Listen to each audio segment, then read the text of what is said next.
અમેરિકામાં ઇમિગ્રેશન જજ તરીકે ફરજ બજાવતા એક ભારતીય મૂળના મહિલા જજને પ્રામાણિકતાથી પોતાનું કામ કરવાની સજા અપાઈ છે.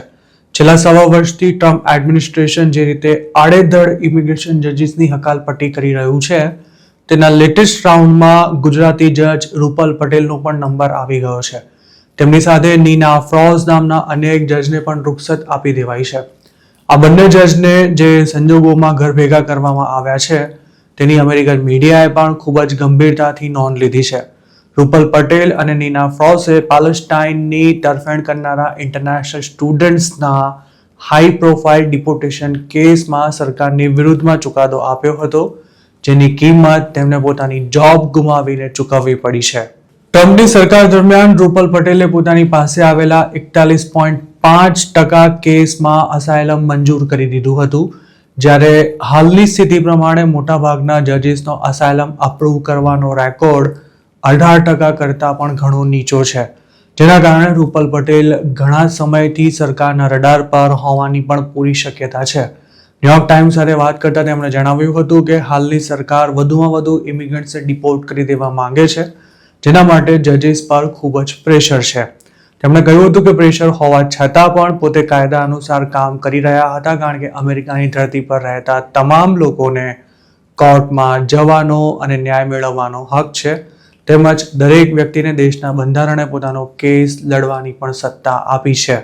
ટ્રમ્પ એડમિનિસ્ટ્રેશન જે પણ ઇમિગ્રેશન જજીસને ટાર્ગેટ કરી રહ્યું છે, તેમાં મોટાભાગના બાઇડનની સરકાર દરમિયાન અપોઇન્ટ થયા હતા કે પછી તેઓ સરકારના આદેશ અનુસાર ધડાધડ ડિપોર્ટેશન ઓર્ડર ઇસ્યુ કરવાને બદલે અનડોક્યુમેન્ટેડ ઇમિગ્રન્ટ્સ પ્રત્યે ઉદાર વલણ ધરાવતા હતા. જોકે ટ્રમ્પ સરકાર હવે આવા જજીસનો સફાયો કરી સિસ્ટમમાં એવા લોકોને બેસાડી રહી છે કે જેમને પહેલેથી જ સ્પષ્ટ સૂચના આપી દેવાઈ છે કે અસાયલમના કેસમાં બને તેટલી ઝડપથી માત્ર ને માત્ર ડિપોર્ટેશન ઓર્ડર જ ઇસ્યુ કરવાના છે.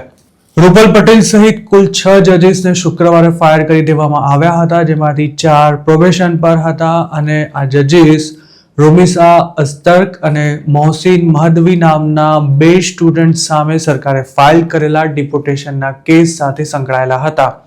આ કેસમાં બંને સ્ટુડન્ટ્સને ડિપોર્ટેશન સામે જજીસ દ્વારા રાહત આપવામાં આવી હતી. જોકે લીગલ ઇમિગ્રન્ટ્સને પણ ભીસમાં લઈ રહેલી સરકારનો સૌ પહેલો ટાર્ગેટ સ્ટુડન્ટ્સ જ હતા. તેવામાં આ બંને હાઈ પ્રોફાઇલ કેસમાં ઇમિગ્રેશન જજીસે સ્ટુડન્ટ્સની તરફેણમાં ચુકાદો આપતા સરકારને લપડાક પણ મારી હતી. સ્વાભાવિક છે કે જજીસના આ સ્ટેન્ડથી ટ્રમ્પ એડમિનિસ્ટ્રેશન ધુઆપુઆ થઈ ગયું હતું અને આખરે મોકો મળતા જ તેમને ઘર ભેગા કરી દેવામાં આવ્યા છે.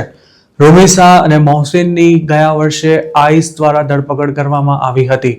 ટ્રમ્પે સત્તા સંભાળતા જ પાલેસ્ટાઇન તરફી આંદોલનમાં ભાગ લેનારા સ્ટુડન્ટ્સ પર પસ્તાળ પાડી હતી, જેના ભાગરૂપે આ બંને સ્ટુડન્ટ્સને પણ જેલ ભેગા કરી દઈ તેમને ડિપોર્ટ કરી દેવાની કાર્યવાહી શરૂ કરાઈ હતી, જેના પર ઇમિગ્રેશન કોર્ટે બ્રેક લગાવી દીધી હતી.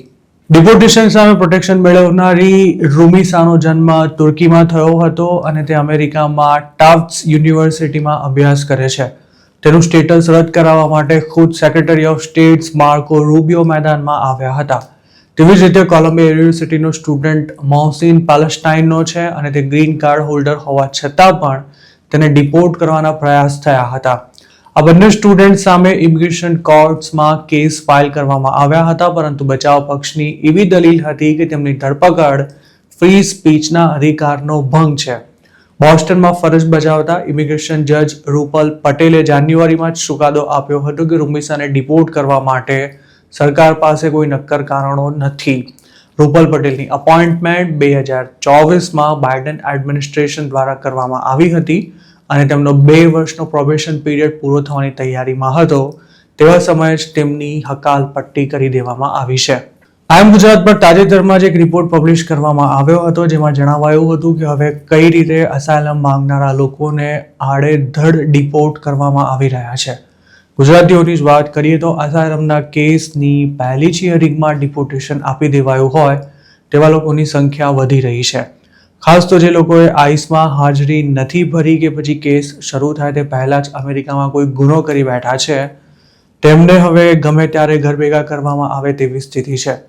માસ ડિપોર્ટેશનને ધમધમતું રાખવા સામે સૌથી મોટી ચેલેન્જ ઇમિગ્રેશન કોર્ટ્સ હતી, જેનો ઉપાય સરકારે શોધી લીધો છે અને તેના ભાગરૂપે જ આડેધડ ઇમિગ્રેશન જજીસને ફાયર કરવામાં આવી રહ્યા છે. અને જે નવી ભરતી થઈ રહી છે તેમને ડિપોર્ટેશન જજ તરીકે જ ઓળખવામાં આવી રહ્યા છે. શું આપને લાગે છે કે ઇમિગ્રન્ટ્સ પ્રત્યે ઉદાર વલણ ધરાવતા રૂપલ પટેલ જેવા જજીસને ટ્રમ્પ એડમિનિસ્ટ્રેશન જે રીતે ટાર્ગેટ કરી રહ્યું છે તે યોગ્ય છે? આ અંગે આપનું શું માનવું છે અમને કમેન્ટમાં ચોક્કસ જણાવજો.